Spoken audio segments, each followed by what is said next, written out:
दोस्तों अगर धारावी खत्म हो गई तो मुंबई की शायद हालत खराब हो जाएगी।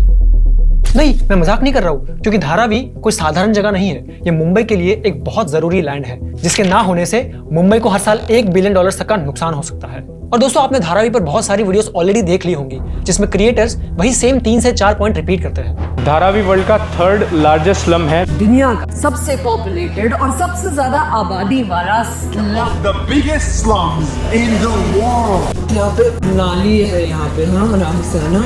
Everything is so compact, it's hard to get around. यहाँ इतना अंधेरा है कि चलने के लिए मोबाइल की टॉर्च का इस्तेमाल करना पड़ता है। और ये बात कोई गलत भी नहीं है, धारावी की कंडीशन एक्चुअल में बहुत बुरी है।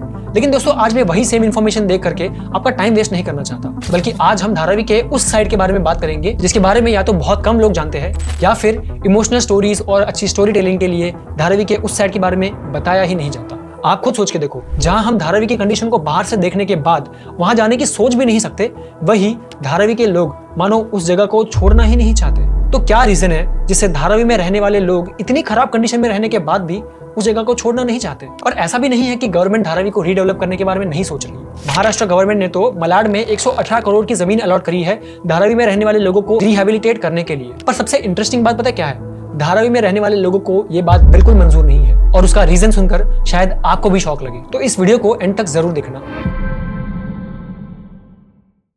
दोस्तों मेरे इस चैनल का पर्पस है इंडिया के यूथ के लिए हिस्ट्री, कल्चर, वर्ल्ड इकोनॉमिक्स और टेक्नोलॉजी जैसे इंपॉर्टेंट टॉपिक्स पर in depth research based videos लाना।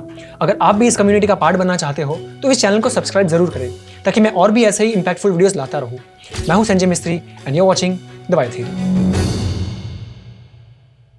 दोस्तों धारावी को कई लोग एक स्पेशल स्लम भी कहते हैं, इसीलिए नहीं कि ये एशिया का सबसे बड़ा स्लम है, बल्कि ये दुनिया के बाकी स्लम से बहुत अलग है। यहाँ आपको सिर्फ गरीबी नहीं बल्कि एक पूरा सेल्फ मेड इकोसिस्टम देखने को मिलेगा, जहाँ लोग रहते भी हैं और काम भी करते हैं। इसीलिए धारावी मुंबई के बीच एक अलग ही दुनिया बन चुकी है। डेटा की माने तो धारावी का एरिया भले ही 500 एकड़ का है, लेकिन यहाँ पर लोग पता कितने रहते हैं?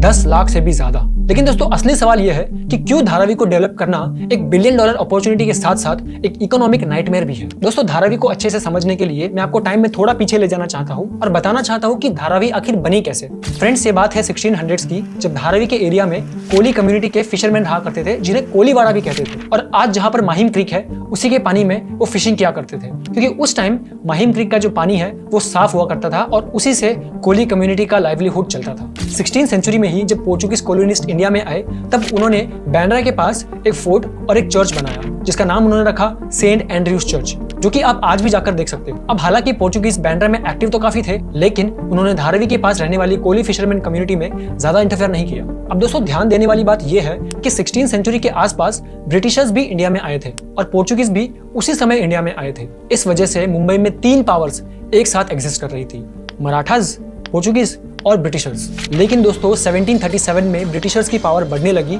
और उन्होंने धारावी में एक काला किला यानी रीवा फोर्ट बनाया। और इस रीवा फोर्ट का काम ये था कि ब्रिटिश टेरिटरीज को पोर्चुगीज और मराठा अटैकर से बचा कर रखे, क्योंकि 1737 तक ब्रिटिशर्स सिर्फ बिजनेस नहीं कर रहे थे, वो लिटरली बॉम्बे में अपनी पावर को एक्सपैंड कर रहे थे। और ब्रिटिश कैपिटलिज्म ने पावर और एक्सप्लॉयटेशन के चलते बॉम्बे में बहुत सारी इंडस्ट्रीज बनाई। और अब जब ब्रिटिश इंडस्ट्रियल बॉम्बे ग्रो कर रही थी, तब वहाँ महाराष्ट्र, गुजरात और कोंकण और देश भर में कई अलग अलग जगह से लोग माइग्रेट करने लगे, ताकि उन्हें बिजनेस, जॉब और पैसे कमाने की अपॉर्चुनिटीज मिल सके। लेकिन जैसे जैसे बॉम्बे डेवलप और ग्रो हुआ, ब्रिटिशर्स ने वहाँ पर आए हुए माइग्रेंट्स को साउथ बॉम्बे से हटाकर उन्हें आउटस्कर्ट्स की तरफ शिफ्ट कर दिया, जो कि एक्चुअली में धारावी ही था। लेकिन दोस्तों इस माइग्रेशन और शिफ्टिंग का सबसे ज्यादा इम्पैक्ट धारावी में रहने वाली कोली कम्युनिटी को पड़ा, क्योंकि फास्ट अर्बनाइजेशन, कंस्ट्रक्शन और ग्रोथ के कारण माहिम क्रीक का पानी सूखने लगा, जिसकी वजह से वहाँ की सारी मछलियाँ धीरे धीरे मरने लगी और कोली फिशरमैन कम्युनिटी का जो लाइवलीहुड था वो उनके हाथ से जाने लगा और फाइनली उन्हें वो जगह छोड़नी पड़ी। और जब 19th सेंचुरी के एंड तक जब बॉम्बे की इकोनॉमिक ग्रोथ हुई, तो धारावी में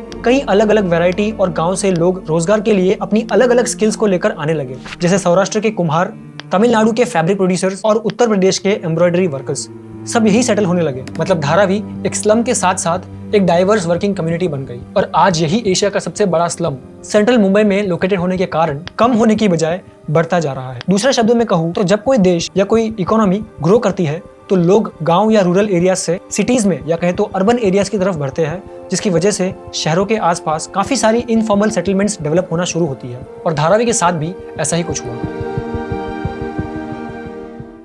अब दोस्तों ये वीडियो का सबसे इंपॉर्टेंट पार्ट है। याद है मैंने वीडियो की शुरुआत में कहा था कि धारावी अगर नहीं रही तो मुंबई को $1 बिलियन का नुकसान हर साल हो सकता है। वो बात मैंने कोई बढ़ा चढ़ा कर नहीं बोली, बल्कि ये एक वेल डॉक्यूमेंटेड फैक्ट है। हालांकि मुंबई में धारावी के अलावा 2000 से ज्यादा और भी स्लम्स हैं और इंडिया के दूसरे शहरों में भी ऐसे इनफॉर्मल सेटलमेंट्स हैं। लेकिन स्पेसिफिकली धारावी इतना अलग क्यों है, इसके मेनली 3 रीजन है। पहला रीजन ये है कि धारावी सिर्फ मुंबई का सबसे बड़ा स्लम नहीं, बल्कि ये मुंबई का सबसे बड़ा इनफॉर्मल इंडस्ट्रियल हब भी है। जिसका मतलब ये है कि धारावी के 500 एकड़ के एरिया में लगभग 20,000 से ज्यादा छोटी बड़ी फैक्ट्रीज बनी हुई है, जहाँ लोग रहते भी है और काम भी करते हैं। यहाँ कई सालों से लेदर, फैब्रिक, पॉटरी और बहुत बड़ी तादाद में वेस्ट रिसाइकलिंग होती है। और सिर्फ मुंबई में ही नहीं, बल्कि कई कंट्रीज में एक्सपोर्ट किए जाने वाले प्रोडक्ट्स मोस्टली धारावी में ही मैन्युफैक्चर होते हैं। और मैं गलत नहीं होऊंगा अगर कहूंगा कि आपकी ज़ारा की जीन्स और आपकी पॉकेट में जो लेदर वॉलेट है वो शायद धारावी में ही मैन्युफैक्चर हुआ हो। Also has our brand Dharavi, the name of the slum. और धारावी की इन्हीं छोटी छोटी इंडस्ट्रीज के कारण कई सालों से मुंबई में लो कॉस्ट गुड सप्लाई होता आ रहा है, जैसे डेकोरेशंस के मेटल क्राफ्ट्स,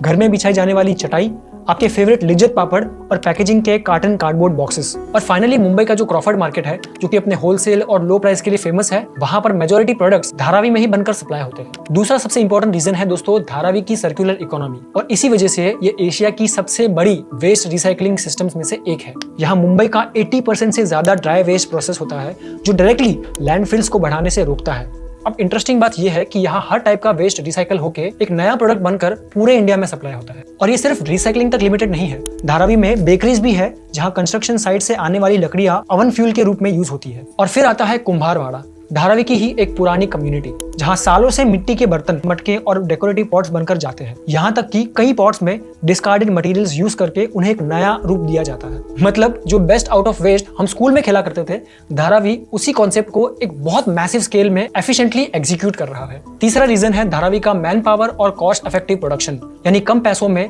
ज्यादा उत्पादन। और यही धारावी का सीक्रेट है, जो कि हर साल मुंबई को लगभग $1 बिलियन तक का टर्नओवर लाकर देता है। और क्योंकि धारावी का एरिया इतना डेंसली पॉपुलेटेड है, यहाँ पर एम्प्लॉयमेंट रेट 80% से भी ज्यादा है और यहाँ की महिलाएं भी इसी 80% में शामिल है। अब इस चीज को अच्छे से समझने के लिए मैं आपको धारावी में ही रहने वाली एक लेडी स्लम रिसाइकलर के बारे में बताना चाहता हूँ, जिनका नाम है हनुमंते रामचंद्र शालवाई, जिनकी कहानी और वेल्थ के बारे में सुनकर आपको शौक लगने वाला है, कसम से बता रहा हूँ। उन्होंने हमें बताया कि वो 40 साल से भी ज्यादा समय से वेस्ट रिसाइकलिंग के बिजनेस में है। 40-42 वर्ष झालं मी या धंद्यामध्ये आहे। वो बताती है कि उनकी लाइफ में उन्हें सपोर्ट करने वाला कोई नहीं था, तो उन्होंने सारी रिस्पॉन्सिबिलिटी अपने ही ऊपर ले ली और आज वो खुद एक बिजनेस की मालकिन है। और आज उनकी खुद की एक बेटी और एक ग्रैंड डॉटर भी है, जो कि उनके साथ ही उनके बिजनेस में शामिल है। और सबसे हैरान करने वाली बात यह है दोस्तों कि हनुमंते ताई की नेटवर्थ 1 करोड़ से भी ज्यादा की है। शौक लगा ना सुन के। दोस्तों ये कहानी तो सिर्फ एक इंसान की है जो धारावी में अपने बिजनेस को संभाल रही है। हनुमंते ताई जैसे कई और लोग भी हैं जो धारावी में अपने छोटे मोटे बिजनेस को चला रहे हैं। आप खुद सोच के देखो, धारावी इतना बड़ा स्लम होने के बाद भी मुंबई को कई सालों से एफिशिएंट सर्विस प्रोवाइड करता आ रहा है। और अगर यही वर्कफोर्स एक दिन के लिए भी बंद हो जाए तो शहर लिटरली केओस में चला जाएगा और इससे भारी नुकसान हो सकता है, क्योंकि मुंबई धारावी पर हैवीली डिपेंडेंट है। अब यहाँ वीडियो थोड़ा इमोशनल एंगल लेने वाली है, क्योंकि मैं आपको बताऊंगा कि धारावी में ही रहने वाले लोग यहाँ के डेवलपमेंट को लेकर इतने अगेंस्ट क्यों है। भले ही धारावी बाहर से मुंबई के लिए एक बहुत इंपॉर्टेंट जगह नजर आती है, लेकिन इतनी प्रोडक्टिव और इंपॉर्टेंट जगह होने के बाद भी धारावी को वो इंपॉर्टेंस नहीं दिया जाता जितना वो डिजर्व करती है। क्योंकि धारावी एक बहुत ही लो इनकम एरिया है और यहाँ के लोग अपनी बेसिक जरूरतों को भी पूरा नहीं कर पाते और वो हर वक्त अपनी सर्वाइवल के बारे में ही सोच रहे होते हैं। This is why it is super important for the government कि वो यहाँ के लोगों के एजुकेशन और हेल्थ केयर का अच्छे से ध्यान रखे। और ये कोई कोइंसिडेंस नहीं है कि कोई भी डेवलप कंट्री या सिटी अपने लोगों की एजुकेशन और हेल्थ केयर का अच्छा ध्यान रखे बिना डेवलप हुआ हो। अब थोड़ा फ्लैशबैक में चलते हैं और देखते हैं कि धारावी के डेवलपमेंट में इतनी प्रॉब्लम्स आई कहां से। 1971 में महाराष्ट्र गवर्नमेंट ने एक इंपॉर्टेंट स्टेप लिया और Maharashtra slum areas improvement act पास हुआ और धारावी को ऑफिशियली स्लम डिक्लेयर कर दिया गया और यहाँ बेसिक फैसिलिटीज जैसे टैप्स, टॉयलेट्स, इलेक्ट्रिसिटी और सीवर लाइंस इंस्टॉल किए। 1981 के डेवलपमेंट प्लान ने धारावी को ऑफिशियली एक्नॉलेज किया। उसके बाद 1985 में राजीव गांधी ने बॉम्बे के इंफ्रास्ट्रक्चर के लिए 100 करोड़ अलॉट किए, जिसमें से 30% धारावी के लिए था। और फिर 1987 में prime ministers grant project start हुआ और तब तक भाड़ा ने धारावी के लिए स्पेशल प्लानिंग अथॉरिटी बना दी।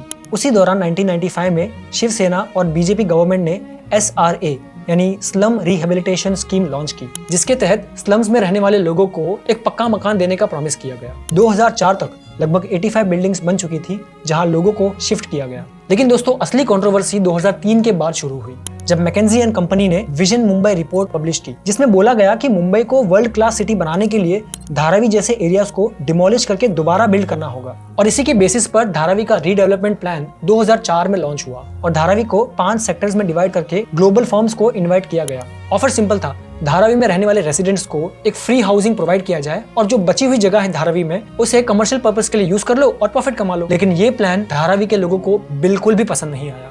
क्यों? क्योंकि धारावी सिर्फ रहने की जगह नहीं, यहाँ 80% जगह पर जहाँ लोग काम करते हैं वहीं रहते भी है। और इन्हीं लोगों को अगर 30 से 40 फ्लोर की बिल्डिंग्स में शिफ्ट कर दिया जाए तो उनके रहने की तो सुविधा हो जाएगी, लेकिन उनके काम करने की यानी उनके लाइवलीहुड का जरिया, उनके रोजगार का जरिया एकदम ही खत्म हो जाएगा, जिससे धारावी के लोग वापस किसी और स्लम में सेटल हो जाते। नायक मूवी में एक सीन है जिसमें अनिल कपूर एक स्लम में रह रहे इंसान को उसका पक्का मकान वापस दिलाते हैं, जो कि उस इंसान ने किराए पर दे दिया था ताकि किराए के पैसों से वो 2 टाइम खाना खा सके। जो मकान मिलते हैं उन्हें किराए पे चढ़ाकर एक और नई झुपड़पट्टी बना लेते हैं। साहब जी, तुकाराम को भी एक मकान मिला था, इसने 2000 किराए पर सरदार जी को दे रखा है। इस तरीके के सिस्टम्स में यही प्रॉब्लम होती है, जिसमें प्लानिंग में रेसिडेंट्स की कोई इन्वॉल्वमेंट नहीं होती और एलिजिबल रेसिडेंट्स का डेटा भी कई बार इनएक्यूरेट होता है। और जो रीलोकेशन प्लान्स बनाए गए वो भी उनके काम करने के एरिया से बहुत ज्यादा दूर थी, जिसकी वजह से इस पूरे प्लान को बहुत सारा क्रिटिसिज्म फेस करना पड़ा। और यही से समझ आता है कि धारावी सिर्फ एक जगह नहीं बल्कि एक कॉम्प्लेक्स इकोनॉमिक सिस्टम है, जिसको समझे बिना अगर प्रॉब्लम सॉल्व करने जाए तो हम प्रॉब्लम सॉल्व नहीं बल्कि प्रॉब्लम और बढ़ा देंगे। तो दोस्तों, यही थी धारावी यानी मुंबई के एक स्पेशल स्लम की कहानी। और अगर इस वीडियो में कोई भी गलती या फिर कोई भी थॉट्स है आपकी इस वीडियो के बारे में तो प्लीज कमेंट सेक्शन खुला है आपके लिए, आओ बातें करें। That's it from my side, I am Sanjay Mistry and I want to leave till the next one.